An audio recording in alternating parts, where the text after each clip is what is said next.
La vraie vie, c'est oser entreprendre. B2B avec Groupe Mutuel. B2B, en partenariat avec la GFI. Retrouvez chaque semaine une personnalité romande, monde de l'économie, portrait, entrepreneur et innovation. Rencontre avec les femmes et les hommes qui font la Suisse romande. B2B. Bonjour à toutes et à tous, bienvenue dans B2B, en partenariat toujours avec la GFI et son rédacteur en chef, Frédéric Lelièvre. Bonjour. Bonjour Vincent. Nous accueillons cette semaine une des administratrices les plus influentes de Suisse romande, en tout cas sûrement une des plus actives. Jugée plutôt, pour ne citer que quelques mandats, présidente du groupe Mutuel, membre du conseil d'administration de l'aéroport de Genève, mais aussi de FENACO, une des plus importantes coopératives agricoles de Suisse. Elle a aussi été présidente de la Banque cantonale du Valais. N'en jetez plus, Karine Pérodin, bonjour. Bonjour. Bonjour, merci d'être avec nous. Dans la première partie de cette émission, nous nous intéresserons vraiment au rôle d'administratrice et aux différents défis que vous avez décidé de relever dans votre carrière. Nous parlerons également ensuite de l'économie suisse, le tourisme, la santé et la compétitivité. Et puis nous terminerons avec un volet plus léger consacré à vos inspirations du moment.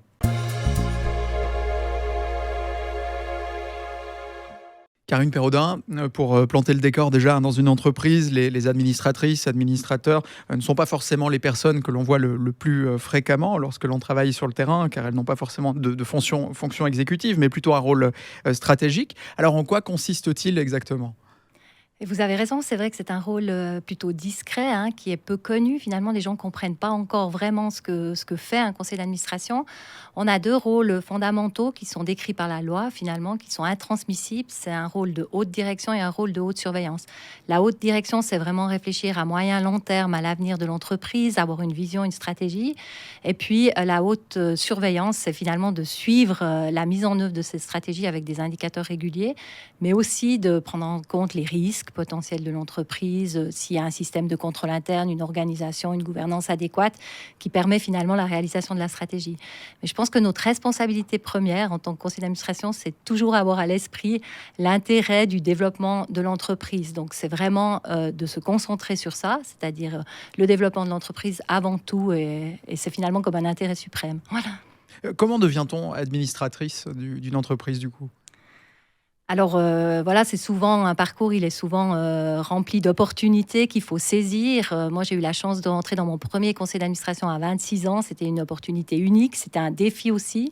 Il fallait oser prendre ce risque. C'est assez atypique. Généralement, les conseils d'administration arrivent plutôt en deuxième partie de carrière ou en fin de carrière. Comment on y arrive ? C'est d'abord un engagement très fort dans l'économie, une formation solide et puis une certaine expérience professionnelle de direction qui permet finalement de pouvoir réfléchir à la stratégie tout en ayant eu une expérience opérationnelle de gestion, de développement d'entreprise. Il y a comment on y arrive, mais aussi de votre point de vue, quels sont les critères que vous regardez pour sélectionner, choisir les mandats ? J'en ai énuméré une liste assez grande, il y en a d'autres qu'on n'a pas encore citées. Qu'est-ce qui fait que vous décidez de vous engager pour une entreprise ? Alors, personnellement, lorsque j'ai fait le choix d'une entreprise, c'est avant tout la motivation ou la passion pour le développement du secteur d'activité. Je crois qu'il faut qu'on soit très intéressé par l'activité même de l'entreprise. Moi, j'ai choisi des domaines qui sont l'agriculture, la santé et le tourisme. C'est des domaines qui sont très présents en Suisse, qui touchent un grand nombre de personnes et qui me tiennent à cœur pour des raisons familiales, émotionnelles. Et du coup, j'ai vraiment une motivation pour m'y investir fortement. Dans le choix des administrateurs, ce qui prime le plus, c'est une diversité de profils, tant en termes de compétences que de personnalité. Est-ce que vous allez examiner comme critère avant d'accepter de prendre ce rôle ? D'abord, ce qui est très important, c'est de se renseigner sur l'entreprise, sa composition, ses résultats, sa vision, sa solidité financière aussi, parce qu'on prend quand même un risque économique aussi.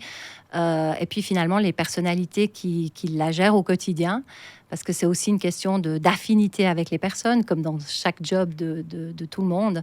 Et voilà, on vérifie certains aspects avant d'accepter. Et puis après, on essaye et on espère que le fit se passe et puis qu'on puisse amener surtout notre expérience et nos compétences pour le développement de l'entreprise. Si on regarde votre carrière, on n'a pas l'impression que vous avez fait les choix les plus faciles. Au contraire, vous avez intégré la Banque cantonale valaisanne après la démission de son président. Alors, qu'est-ce qui vous attire dans ces challenges-là ? Je crois que vous avez raison. Ce qui m'attire, c'est le défi. C'est vrai que j'ai souvent choisi des secteurs d'activité où il y a un vrai défi. Ça a été le cas au groupe Mutuel qui sortait d'une crise de gouvernance assez forte. Il fallait reprendre, mettre en place une organisation, des compétences, réfléchir à un nouveau modèle d'affaires, parce que le modèle d'affaires qui avait fait le succès pendant 25 ans arrivait gentiment à son terme. Donc c'est vraiment de relever des défis et je pense que c'est ça qui est passionnant dans le quotidien de chacun aussi, d'avoir la chance de contribuer à quelque chose de difficile pour arriver à un résultat positif. Vision stratégique, position méta aussi, c'est ce que l'on attend d'une administratrice. Mais alors comment fait-on pour vraiment bien comprendre ce que fait l'entreprise ? Vous fréquentez les bureaux parfois des entreprises que vous administrez ? Bien sûr, oui. Non, moi, en tant surtout que j'ai quelques mandats de présidence de conseil d'administration qui demandent un engagement assez fort et c'est nécessaire d'être présent pour être aussi à l'écoute, d'être en échange d'informations très régulières avec le CEO pour connaître finalement quels sont les enjeux, pour comprendre l'activité au quotidien. Donc ça, c'est des réunions bilatérales 2 fois par mois environ pour bien comprendre les enjeux. Et puis ensuite, c'est vraiment, comme vous l'avez dit, d'avoir cette ouverture d'esprit sur l'économie en général pour voir les enjeux du futur. Parce que le rôle du conseil d'administration, c'est d'anticiper ce qui va se passer dans les années ou dans les mois à venir, parce que la vision, elle se définit à 3, 5 ans. Donc, il faut être très au courant du contexte économique dans lequel on évolue. Il faut aussi rencontrer des gens, être dans les sphères économiques, être au courant des enjeux. Donc, les enjeux qu'on connaît aujourd'hui, c'est la transformation digitale, c'est la cybersécurité, c'est la durabilité. Et ça, c'est des thématiques qui sont abordées dans chaque conseil d'administration dans lesquels je siège. C'est cette expérience qui vous a donné envie de partir en politique par la suite ? Alors, je suis partie en politique d'abord. Donc, c'était plus un tremplin, finalement. Mon engagement en politique, il s'est créé, finalement, au contact des entreprises. Je faisais de l'audit de petites et moyennes entreprises et j'écoutais leurs préoccupations. Et j'étais encore pleine d'illusions. Je me suis dit, je vais aller en politique pour changer les choses. Je me suis rendu compte que c'était beaucoup plus lent que ce que j'imaginais. Mais par contre, ça m'a permis de développer très jeune un réseau de relations économiques et politiques sur l'ensemble de mon canton. Et je pense que ça a permis aussi à m'ouvrir certaines portes pour des responsabilités supplémentaires. Dans le conseil d'administration, il y a les administrateurs et aussi le président ou la présidente du conseil d'administration. Selon vous, qu'est-ce qui fait un bon ou une bonne présidente d'un conseil ? Une des capacités fondamentales du président, c'est d'arriver à créer un esprit collégial, arriver à susciter du débat, mais finalement être unis derrière la décision que l'on a prise. Et ça passe par beaucoup d'écoute, beaucoup d'échanges aussi, des fois informels en dehors des séances. Mais je pense que c'est cette capacité de cohésion derrière un but commun, c'est une des grandes forces. Et puis être à l'écoute des opinions de chacun, les considérer aussi avec beaucoup de bienveillance, tant au sein du conseil lui-même qu'avec les échanges avec la direction. Bienveillance, mais parfois il faut aussi trancher. Tout le monde n'est pas forcément d'accord. Il y a une ligne à tenir où il faut arbitrer. Exact. Là, il faut être aussi ferme. Il faut être en même temps fédérateur et directif. C'est un peu les 2 qualités. Parce qu'à un moment donné, il faut prendre la décision, trancher dans les différentes opinions, et puis surtout aussi tenir la ligne que l'on s'est fixée. Et ça, c'est quelque chose qui me tient particulièrement à cœur. C'est intéressant que vous employiez le terme de directif, parce que dans une entreprise, il y a aussi un directeur général. Quelle est la bonne alchimie entre le président, la présidente, et le directeur ou la directrice ? Il est important de clarifier les rôles entre nous de manière assez claire. Donc, le directeur général s'occupe vraiment de l'opérationnel, c'est-à-dire de l'activité quotidienne de l'entreprise, de la gestion des collaborateurs, de ses cadres, de sa direction. Et je pense qu'on ne doit pas empiéter l'un et l'autre sur les missions de chacun. Les missions sont clairement définies. Et puis après, c'est une manière de fonctionner. Et moi, j'ai toujours eu comme habitude de clarifier la relation entre le CEO et le président dès le départ. Donc, c'est une transparence, une confiance. Vous me direz, la confiance se cultive par la transparence, un échange d'informations régulier, mais après chacun dans ses responsabilités. Et pour un président, il faut avoir la capacité de rester en retrait. C'est extrêmement important. C'est pas simple pour tout le monde parce qu'on a peu de visibilité, comme vous le disiez en introduction. On reste vraiment toujours en retrait. Par contre, on devra, cas échéant, peut-être agir s'il y a une situation de crise très importante où le président devra peut-être se mettre un peu plus en avant, notamment sur des sujets de communication. Autrement, il faut vraiment rester également dans notre rôle. Voilà, expliquer sa vision et s'il y a des tensions qui touchent peut-être le directeur général ou qui touchent l'organisation de l'entreprise, on doit rester un petit peu comme une barrière qui intervient que quand les choses deviennent beaucoup plus difficiles, en tout cas vis-à-vis de l'extérieur. Économie et politique, c'est souvent lié. Vous avez évoqué votre début dans la politique. Est-ce que vous imaginez un jour, peut-être dans 5 ans, retourner en politique, vous êtes du Valais, prendre une participation au gouvernement du Valais, au Conseil d'État? C'est quelque chose qui vous tenterait? Alors, c'est une question que j'ai souvent eue. J'ai même eu quelques propositions allant dans ce sens. Moi, je suis passionnée par mon canton et son économie. Donc, c'est certainement pour cette raison que cette question est venue. Aujourd'hui, j'ai énormément de plaisir dans ce que je fais, dans ces mandats de l'économie, où vraiment on a une capacité d'agir qui est très importante.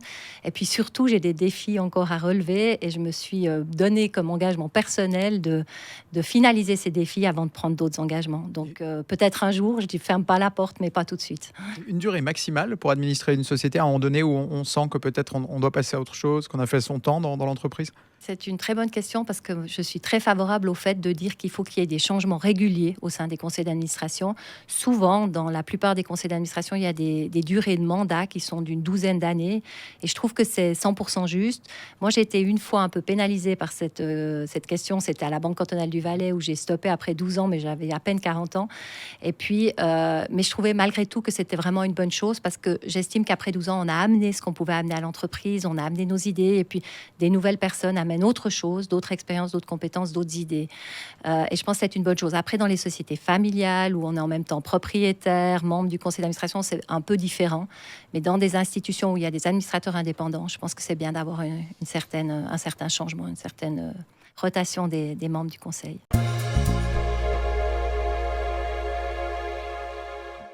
La santé, le transport, le tourisme, la banque, l'agriculture, votre champ d'activité est particulièrement large, Karine Perroda. Donc, l'occasion pour nous de parler de l'économie suisse, en général, de ses forces, de ses faiblesses. Commençons par la santé. Dès que l'on parle de l'économie de la santé, le sujet qui vient en ce moment en haut de l'agenda, ce sont les primes d'assurance maladie. On nous promet des hausses entre 5 et 10% pour l'année 2023. Est-ce qu'il y a moyen d'échapper un jour à ces hausses infernales, l'année dernière cette année étant, ça ne serait qu'une exception? Comment est-ce qu'on peut vraiment s'en sortir?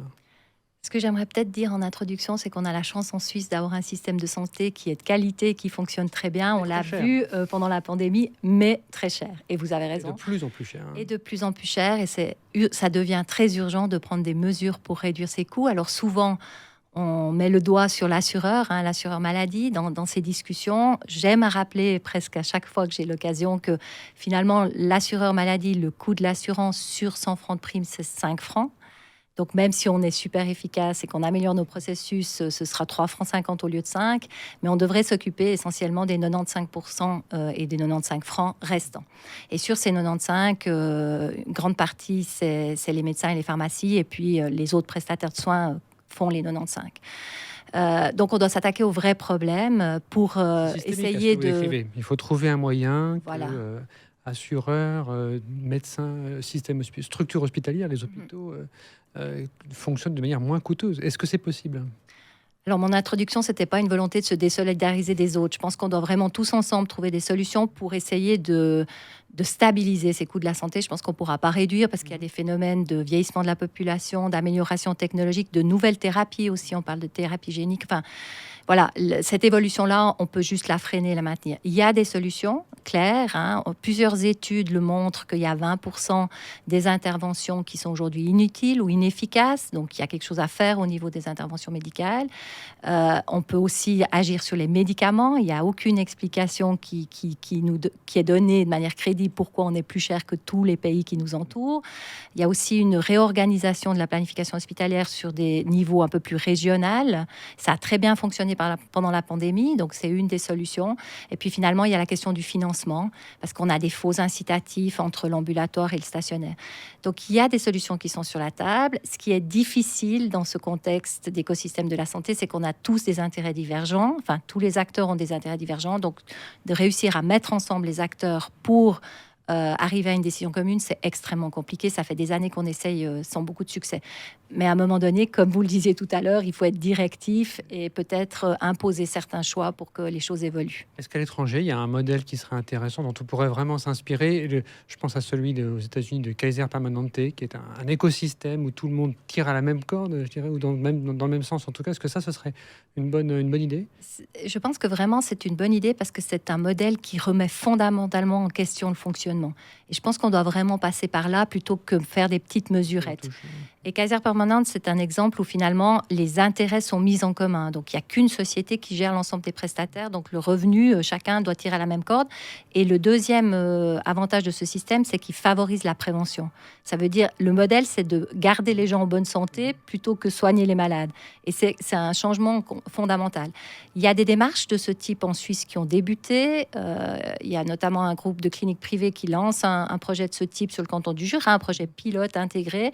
Il y a aussi les plateformes de santé digitale, Compassana, que l'on vient de communiquer avec des partenaires importants en Suisse, mais aussi Well, qui sont des écosystèmes digitaux intégrés.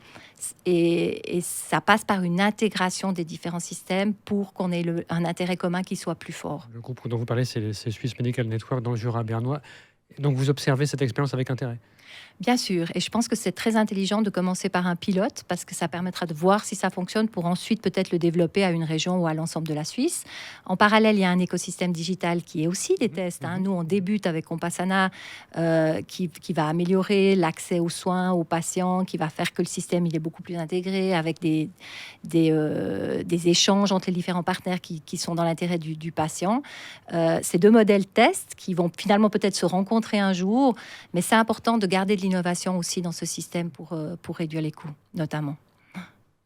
Karine Perraudin, revenons un petit peu à la Suisse maintenant. Dans vos fonctions, vous parcourez beaucoup notre pays, vous observez ces entreprises, vous avez un engagement politique aussi, on l'a dit tout à l'heure, au PDC. La prospérité actuelle est-elle menacée par la dégradation des relations avec l'Europe ?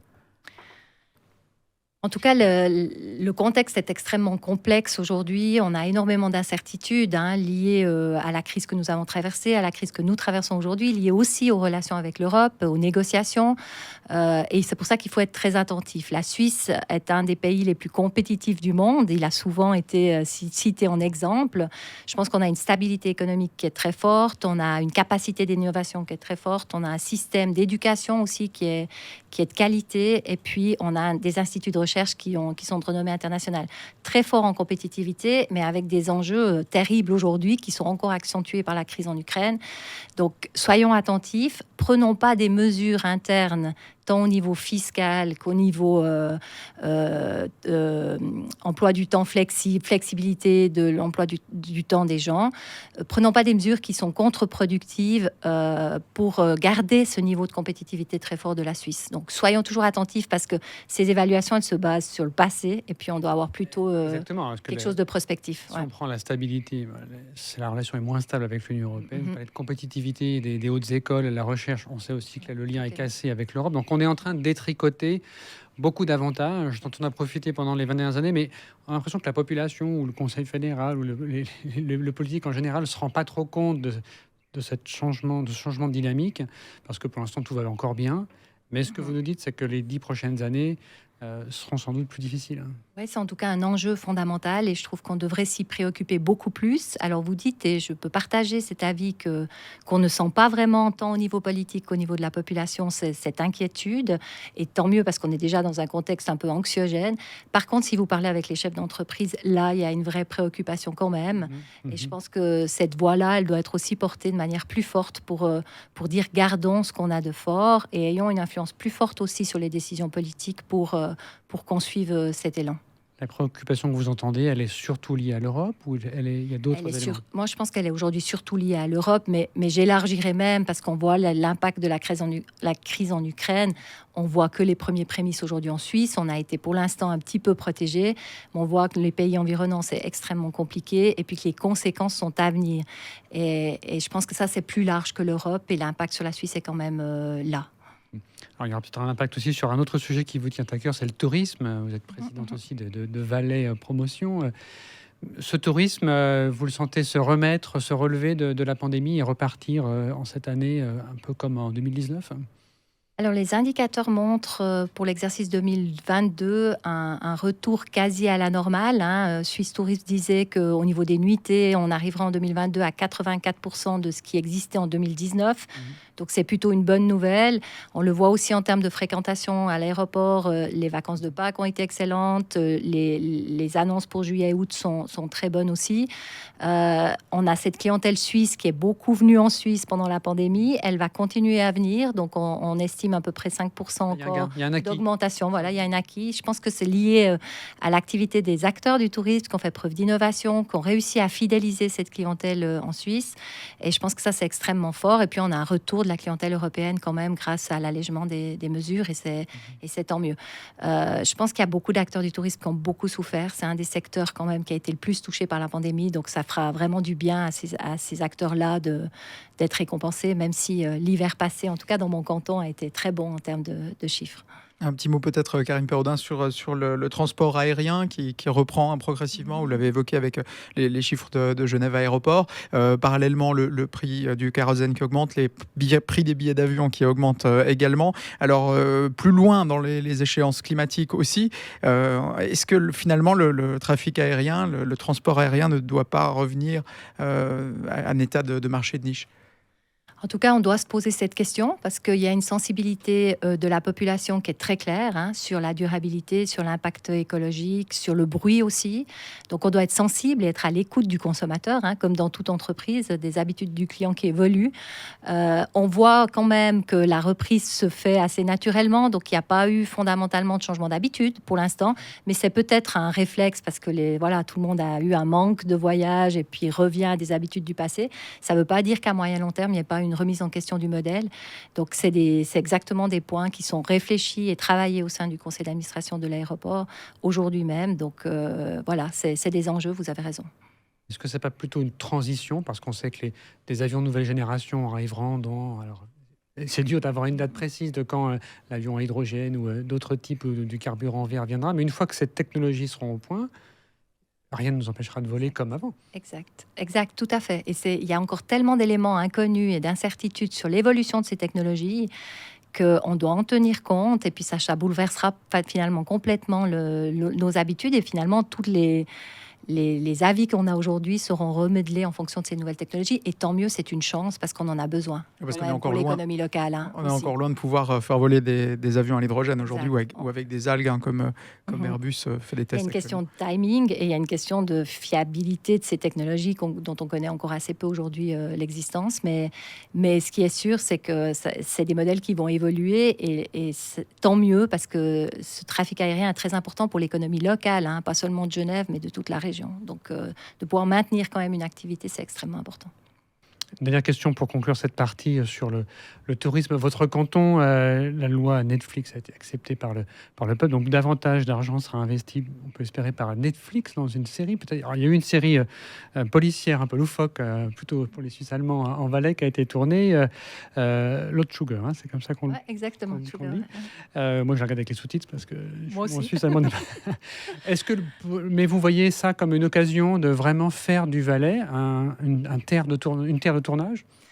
Exact, vous avez raison. Au sein de Valais Valise Promotion, on a collaboré avec l'État pour créer une structure qui s'appelle Film Location, finalement, qui permet d'attirer des séries ou des programmes TV pour qu'ils viennent tourner dans notre canton. On a un paysage magnifique, on a des niches qu'on doit exploiter aussi et qui sont recherchées. Donc, il y a une attente des réalisateurs et puis finalement, nous, on a mis en place une structure pour pouvoir répondre à ces attentes. Donc, il y a un potentiel de développement pour le Valais dans ce secteur d'activité. Ça veut dire que certains tournages pourraient bientôt être annoncés? Exact. Alors, je n'irai pas jusque-là parce que je n'ai pas tous les détails, mais d'après ce que j'ai échangé dernièrement avec le responsable qui m'a dit que, il avait quelques contacts intéressants.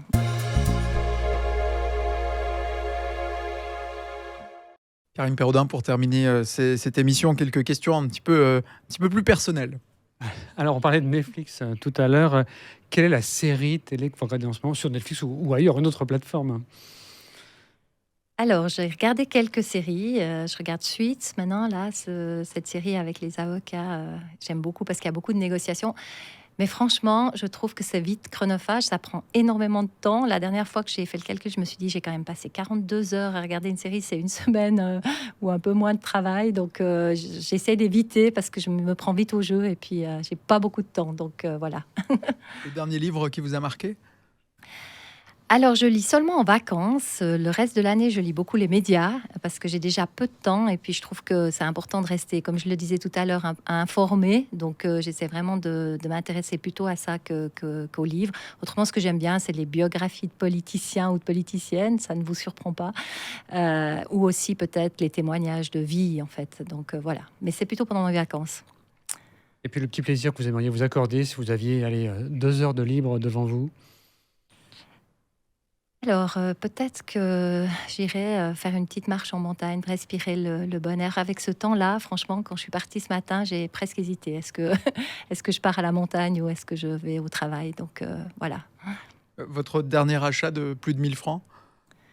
Oula, ça devait être pour un de mes fils, je suis presque sûre. Une moto ou un vélomoteur, non. Mon achat de plus de 1000 francs, moi, je pense que ça devait être l'organisation d'un voyage, notamment aux États-Unis. On a fait la côte ouest. Je pense que c'était plus que 1000 francs, mais voilà, c'est la dernière grande dépense que je me souviens. Merci beaucoup, Karine Perraudin, d'avoir été avec nous aujourd'hui. Merci. Merci à vous. Merci, Frédéric Lelièvre. Merci, On se Vincent retrouve Magny. la semaine prochaine dans B2B pour partir à la rencontre de nouvelles entrepreneuses, entrepreneurs en Suisse romande. D'ici là, portez-vous bien et à bientôt. B2B, en partenariat avec la GFI. Retrouvez chaque semaine une personnalité romande, monde de l'économie, portrait, entrepreneur et innovation. Rencontre avec les femmes et les hommes qui font la Suisse romande. B2B. C'était B2B avec Groupe Mutuel, l'assureur des entreprises et des indépendants.